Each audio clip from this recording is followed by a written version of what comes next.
Les inoxydables, c'est le surnom attribué aux coureurs comme Jacques et Christian, des coureurs qui n'ont manqué aucune édition des 20 km de Bruxelles.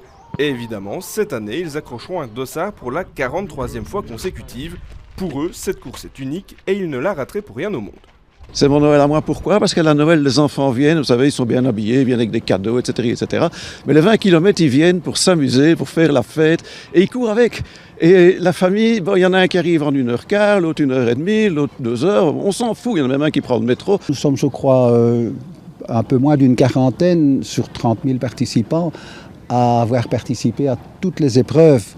Donc c'est devenu un rendez-vous immanquable. Cette année, les deux coureurs et la course fêtent leur noce de flanelle, une histoire d'amour qui a commencé il y a 43 ans, un peu par hasard. On était dans les années 80, c'était comme on dit tous, c'était le jogging boom. Et tout le monde courait un peu dans tous les coins. Et puis un beau jour, il y a eu une affiche, 20 km de Bruxelles, inscrivez-vous. Et on s'est retrouvés, je crois, 1500 malheureux à aller courir au départ du Heysel. Et c'était franchement une aventure extraordinaire de pouvoir courir dans une ville comme Bruxelles. 20 km, ça ne se court pas comme ça, il faut un minimum de préparation. Même s'ils ne viennent plus pour faire un résultat, ils continuent à courir régulièrement pour arriver en bonne forme à la fin mai. Toute l'année, on va faire des sorties. Cette année-ci, j'ai eu un petit problème qui m'a freiné dans ma préparation. Mais si vous courez régulièrement, en fait, je ne cours pas pour gagner. Hein. Cette année-ci, ils ne doivent pas m'attendre à l'arrivée. Je vais pas gagner, je vous promets. Après un petit entraînement, direction maintenant la maison de Jacques, où les deux amis replongent volontiers dans les souvenirs, certains plus drôles que d'autres. C'était au 25e anniversaire.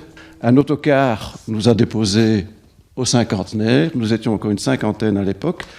Et la cinquantaine, nous sommes sortis de l'autocar et comme nous avions beaucoup bu, nous avons tous les 50 été faire pipi contre la haie. Et 100 mètres plus loin, le prince Philippe nous attendait et les 50 ont été lui serrer la main. Nous avons les rescapés et Émile se trouve dessus. C'est lui qui a dessiné le parcours. Émile, c'est un personnage emblématique des 20 km. Dans les médailles, celle de la 39e édition est chère aux yeux de Jacques. L'année d'avant, lors de la course, il ressent une douleur dans la poitrine qui finit par disparaître. 4 jours plus tard, il fait un infart et se retrouve aux soins intensifs. Les médecins, les infirmières, les médecins généralistes m'ont dit « Pour toi, le sport, c'est fini, c'est sudoku mot croisé ». Et mon cardiologue m'a dit « Vis ta vie, fais du sport, participe, continue à jouer ».